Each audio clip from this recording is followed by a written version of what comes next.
पाठ 4 पेट दर्द। पाठ प्रवेश।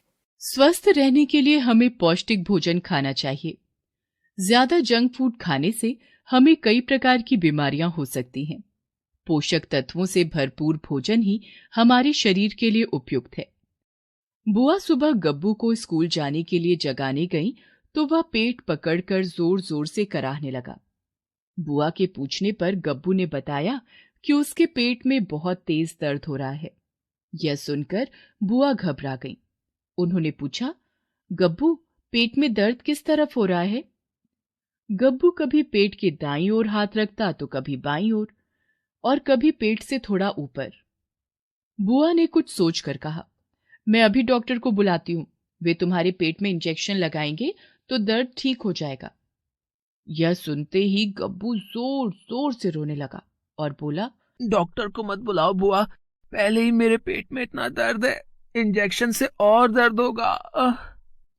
बुआ ने कहा, डॉक्टर ही देखकर बताएंगे कि तुम्हारे पेट में दर्द क्यों है। गब्बू की हालत को समझते हुए बुआ ने तुरंत डॉक्टर को फोन किया। थोड़ी ही देर में डॉक्टर साहब आ गए। उन्होंने गब्बू के पेट की जांच की, फिर उससे पूछा, कल रात तुमने क्या क्या खाया था? दर्द के कारण गब्बू से बोला नहीं जा रहा था, इसलिए बुआ ने बताया कि कल रात को गब्बू ने पिज्जा खाया था। डॉक्टर ने फिर पूछा, ये हर रोज खाने में क्या क्या खाता है? बुआ बोली, गब्बू घर का खाना बिल्कुल पसंद नहीं करता डॉक्टर साहब। इसे हर रोज pizza, burger, french fries, chilli potato, patty, samosa जैसी चीजें ही खाने में चाहिए होती हैं। इसकी माँ बड़े प्यार से जो खाने का डिब्बा देती हैं, उसे यह स्कूल में नहीं खाता। डॉक्टर ने सारी बात समझ ली कि गब्बू के पेट में दर्द इसी वजह से है। वे बोले, इसकी आंतें कमजोर हो गई हैं, उनमें मैदा चिपक गया है, क्योंकि गब्बू मैदे से बनी चीजें ही ज्यादा खाता है।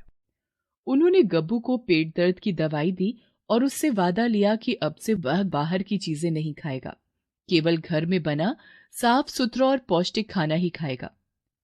उन्होंने समझाया कि घर के खाने से हमारा शरीर अच्छी तरह बढ़ता है और हम रोगों से भी दूर रहते हैं।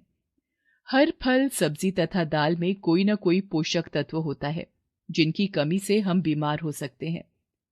गब्बू ने वादा किया कि अब से वह घर में बनी हर दाल सब्जी खाएगा और बाहर के खाने से परहेज करेगा।